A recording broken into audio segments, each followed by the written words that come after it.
Hello, today we are going on with functions and their notation. So there's a few new terms that you need to know about. Anything that can be graphed is called a relation. A relation for which each x value produces only one y value is called a function. Okay, so it's a special word. Any graph at all is called a relation. But a special type of graph, which is called a function, means that for every x value, there is only one y value. Now, when using function notation, instead of saying y is equal to x squared plus 3 or whatever equation we want to talk about, we use this f bracket x, or for short, we call this f of x. Okay, and it really just means the same thing as y equals, but we're identifying that we know that this is a function. Okay, so that is function notation, f of x.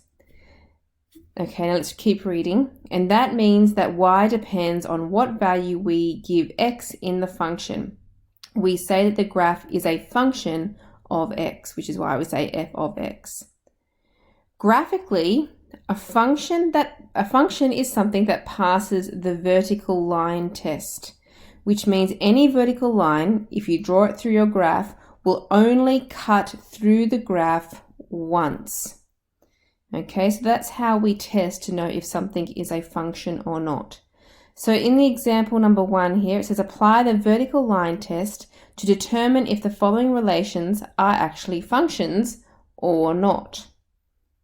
So what you want to do is you don't need to physically draw lines, but you at least in your mind want to be drawing vertical lines here all over the place. Is there a spot where I could draw a vertical line and it would cut through that graph more than once? No, it's not. Anywhere that I draw a vertical line, it's only ever going to cut that graph in one place. Okay, so that means that line drawn there is a function. However, in graph B, this sideways parabola, if I draw a vertical line going down here, I've cut that parabola in two places. Yes, it is possible that if I draw a line down there, it would only cut once. But if it is possible anywhere on the graph to draw a vertical line and have it cut more than once, then it is not a function.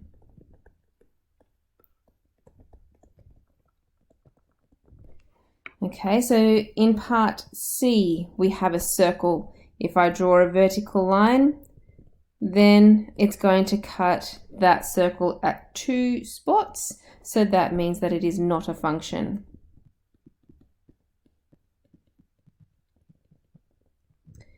And part D, drawing vertical lines.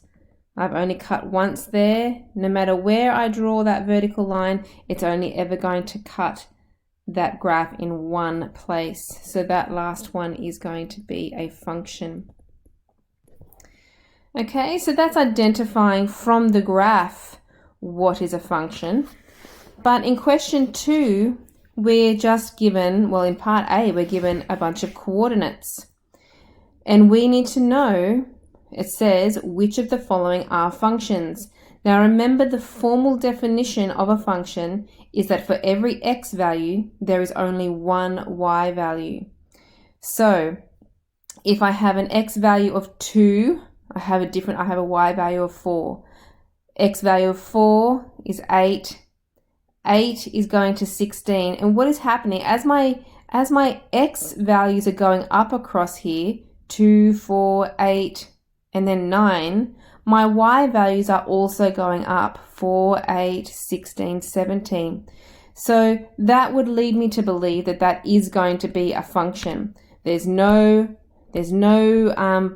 of those coordinates there have the x value being the same x value being used more than once. Okay, so we're going to call that one a function. Question 2b, we are given the equation of, hopefully you can identify that as being a parabola. So you see the x squared there. And the plus 6 just means that we're moving that parabola up 6 places. Now, if you remember all that we've learnt about sketching parabolas, as a very, very rough sketch, you would know y is equal to x squared plus 6 is a parabola concave up going through y is equal to 6. So thinking about my vertical line test, it's only going to cut in one place, which means that that is also going to be a function. Question 3. I am giving you the equation of a function. So f of x, that's my function notation. Remember, that just means y equals, but because it's a function, we're calling it f of x. My function of x is equal to x squared minus 2x plus 3. Now, what we can do is we can find different values of the function for different x values. So when I say f of 1, that means I want to substitute that x is equal to 1 into the equation that I've been given. So let's do that. F of 1, replacing the x with a 1, will be 1 squared minus 2 times 1 plus 3. And then just type it into your calculator or do it in your head if you prefer.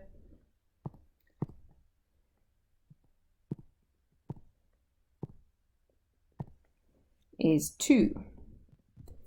So repeating that for part B, f of 3 means we now want to substitute 3 into the function everywhere where there is an x. So it will be 3 squared minus 2 times 3 plus 3. And again, you could type that in your calculator, and this time you get an answer of 6.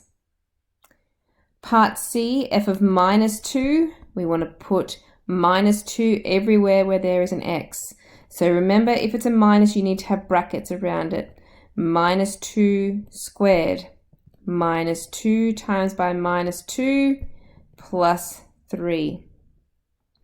And that one equals 11.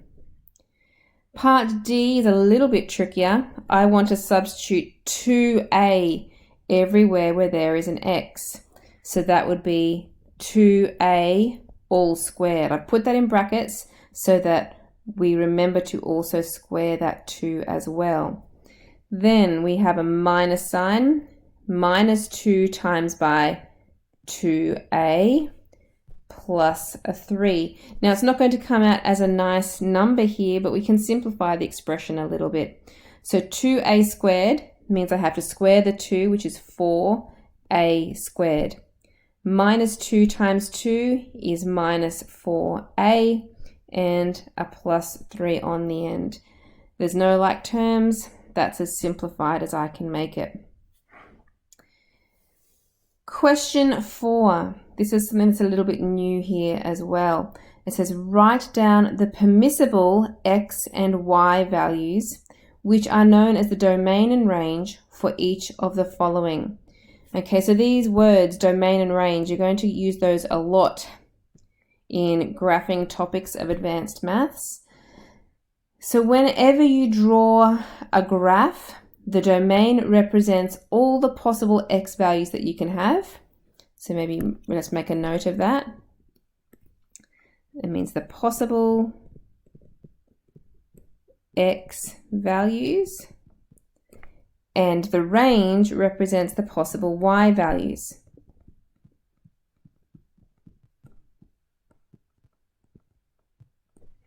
Okay, so for straight lines, this first graph here, y is equal to 2x minus 3, that is a straight line. It's in the y equals mx plus b form, so it's hopefully you can identify that as being a straight line.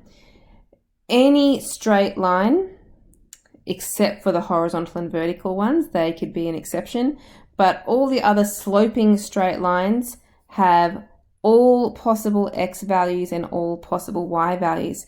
So if I just draw a little very, very rough diagram over here of a straight line, what I'm talking about by the x values, anywhere that I go along that x-axis it's possible for me to get an x value that would go to that line. I mean, if I went way up here, I would just have to extend my graph up. But every x value that I can come across on that axis, it's possible to go up or down to find the graph. Okay, so to write that, we say domain, and we use the double dots there. The domain is all real x. Okay, that is the correct way to write that. We say all real or all possible values for x. Then we want to talk about the range. The range is talking about the y values. And again, anywhere I go along that y-axis, it's possible to find values for my graph. So this is called all real y values. Okay, and as I said, that will happen for all sloping straight lines. However, graph number 2, when you look at that, y is equal to x squared minus 3, that is a parabola. Okay, so it's not going to be the same if you have a parabola. Now, it's always easiest to do this if you know what the graph looks like. Okay, so even though it doesn't say that you need to sketch it, it is handy if you draw yourself a little sketch. So y is equal to x squared minus 3 is a parabola that has been moved down so that the intercept is at minus 3. Okay, so the domain, which remember is the x values. Looking along that x-axis, I can have any x value I want, and I could go up or down, and I would find a part of the graph that would coincide with that x value. So again, the domain is going to be all real x. The range, this is the one that is different. The range, looking at the y values. Now, up here, in this top part of the graph, it's possible for me to get a y value and go, yep, the graph's over there, yep, the graph's over there. But once I come down past this minus 3, at minus 4, it's not possible for me to have a y value of minus 4 for this graph. It just doesn't exist. The graph does not exist down here at y equals minus 4 or minus 5 or minus 6 or anything down here. So the only possible values that I can have are when y is greater than or equal to, because it can be at, the minus 3.